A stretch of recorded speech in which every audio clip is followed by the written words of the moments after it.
Bapak Ibu Saudara yang kekasih di dalam Tuhan kita Yesus Kristus, selamat pagi. Salam sejahtera untuk kita semua.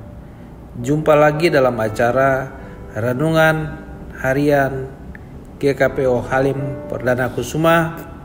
Sebelum Bapak Ibu Saudara melakukan aktivitas di sepanjang hari ini, marilah kita mendengarkan kebenaran firman Tuhan. Kita berdoa. Tuhan Allah Bapa di sorga, di pagi yang indah ini, kami anak-anak-Mu datang di hadapan hadirat Tuhan mengucap syukur karena Tuhan bangunkan kami di pagi hari dengan tubuh yang sehat dan kuat untuk melakukan aktivitas kami di sepanjang hari ini. Sebelum kami memulai aktivitas kami akan mendengarkan kebenaran firman Tuhan. Kuasai kami dengan Roh-Mu yang kudus, agar kami memahami kehendak Tuhan di dalam firman yang kami baca. Berfirmanlah ya Tuhan, kami anak-anak-Mu sedia mendengar. Dalam nama Yesus kami berdoa dan mengucap syukur. Amin. Bapak Ibu Saudara, saya mengajak kita untuk membaca Alkitab dari Daniel pasal 7 ayat 13 dan 14. Daniel pasal 7 ayat 13 dan 14. Firman Tuhan demikian. Aku terus melihat dalam penglihatan malam itu, tampak datang dengan awan-awan dari langit seorang seperti anak manusia. Datanglah ia kepada yang lanjut usianya itu, dan ia dibawa ke hadapannya. Lalu diberikan kepadanya kekuasaan dan kemuliaan dan kekuasaan sebagai raja. Maka orang-orang dari segala bangsa, suku bangsa, dan bahasa mengabdi kepadanya. Kekuasaannya ialah kekuasaan yang kekal, yang tidak akan lenyap, dan kerajaannya ialah kerajaan yang tidak akan musnah. Demikian pembacaan firman Allah. Yang berbahagia ialah mereka yang mendengarkan firman Allah, merenungkan dan melakukannya dalam hidupnya setiap hari. Terpujilah Kristus. Bapak Ibu Saudara yang kekasih di dalam Tuhan kita Yesus Kristus, dunia kita kenal dalam sejarah bahwa bangsa-bangsa di dunia pernah memiliki kerajaan-kerajaan yang menguasai dunia. Pada zaman Abraham, Ishak dan Yakub, kita kenal dalam sejarah Alkitab,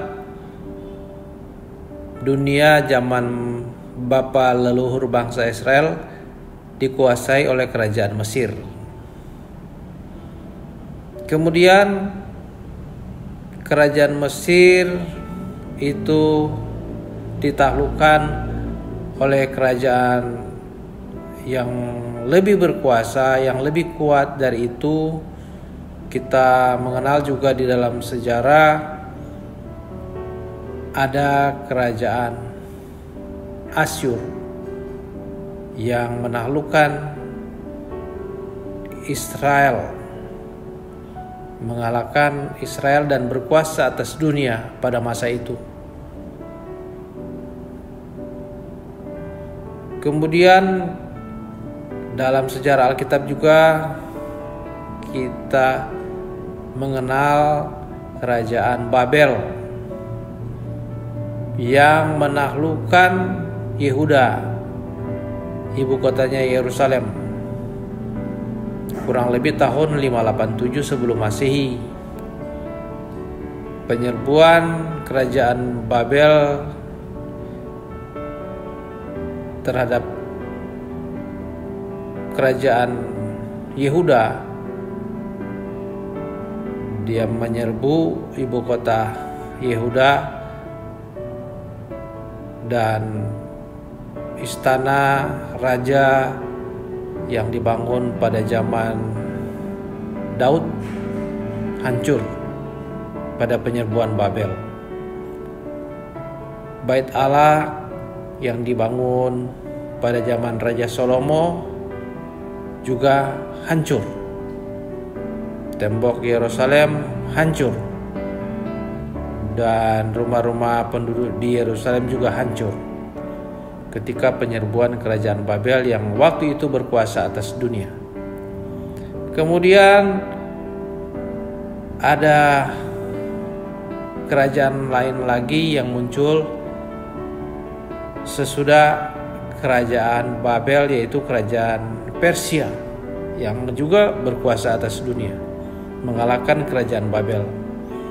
Kemudian tidak ada catatan di dalam Alkitab, namun kita tahu sejarah bahwa ada kerajaan yang muncul juga berkuasa atas dunia, dipimpin oleh seorang raja yang muda, baru berusia 22 tahun sudah menjadi raja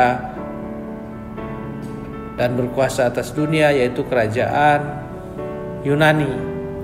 Rajanya adalah Alexander Agung atau Alexander the Great pada masa sebelum Yesus.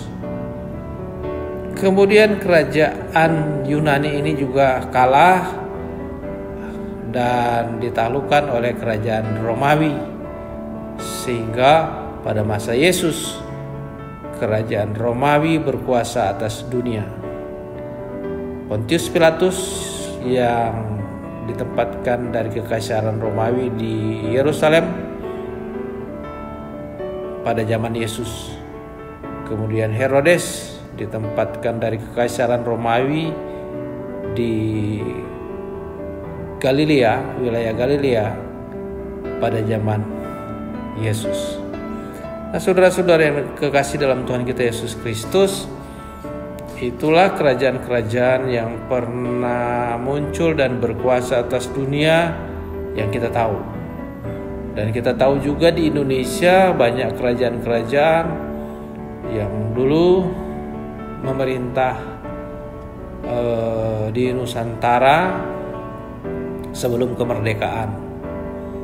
Bahkan kekuasaan dari kerajaan yang ada di Nusantara seperti Kerajaan Sriwijaya, Kerajaan Majapahit berkuasa bukan hanya Nusantara, bukan hanya Indonesia, tetapi juga beberapa negara yang ada di Asia Tenggara dikuasai oleh Kerajaan Sriwijaya dan Kerajaan Majapahit. Namun kerajaan-kerajaan itu semua melemah dan itu tinggal catatan sejarah, karena tidak ada kerajaan di dunia ini yang kekal. Bacaan kita dari Daniel pasal 7 ayat 13 dan 14 mengatakan, "Aku terus melihat dalam penglihatan malam itu, tampak datang dengan awan-awan dari langit seorang seperti anak manusia. Datanglah ia kepada yang lanjut usianya itu dan ia dibawa ke hadapannya." Ayat 14 dari Daniel pasal 7 berkata, "Lalu diberikan kepadanya kekuasaan dan kemuliaan dan kekuasaan sebagai raja. Maka orang-orang dari segala bangsa, suku bangsa dan bahasa mengabdi kepadanya. Kekuasaannya ialah kekuasaan yang kekal, yang tidak akan lenyap, dan kerajaannya ialah kerajaan yang tidak akan musnah." Nah, saudara-saudara yang dikasihi Tuhan, ketika Yesus mengalami penderitaan di dunia ini, dia mati, dia bangkit dan naik ke surga sesuai dengan catatan Alkitab dan sesuai dengan pengakuan iman kita. Yesus sebelum dia naik ke surga, dia berkata kepada murid-muridnya di dalam Matius pasal 28 ayat 18 demikian, "Kepadaku telah diberikan segala kuasa di sorga dan di bumi." Jadi ketika Yesus bangkit dari antara orang mati, mengalahkan maut, sebelum Yesus naik ke sorga menyatakan bahwa kepadaku telah diberikan segala kuasa di sorga dan di bumi. Jadi segala kuasa sorga dan bumi sudah diserahkan kepada Tuhan kita Yesus Kristus. Dan dikatakan di dalam Daniel bahwa kerajaannya adalah kerajaan yang kekal. Kekuasaannya kekal dan kerajaannya tidak akan musnah. Yesus yang kita imani, Yesus yang kita sembah, Dia berkuasa di dunia dan di sorga. Kekuasaannya kekal dan kerajaannya juga kekal, tidak akan musnah. Saudara-saudara yang dikasihi oleh Tuhan kita Yesus Kristus, dalam pengakuan iman kita dikatakan bahwa Yesus naik ke surga, duduk di sebelah kanan Allah. Duduk di sebelah kanan berarti diberikan kuasa, diberikan kepercayaan, dan itu yang Yesus sampaikan sebelum dia naik ke surga. Padaku telah diberikan segala kuasa di sorga dan di bumi. Oleh sebab itu saudara-saudara yang kasih Tuhan, kita bersyukur karena kita punya sahabat Yesus Kristus. Yesus yang menyapa kita sahabat. Bukan kita yang menyapa Yesus sahabat, tetapi Dia ingin supaya kita menyapa Dia sahabat. Kamu adalah sahabatku jikalau kamu menuruti perintahku. Jadi kita adalah sahabat Tuhan Yesus. Kita adalah sahabat dari Raja segala raja, yang punya kekuasaan yang kekal, Yesus Kristus.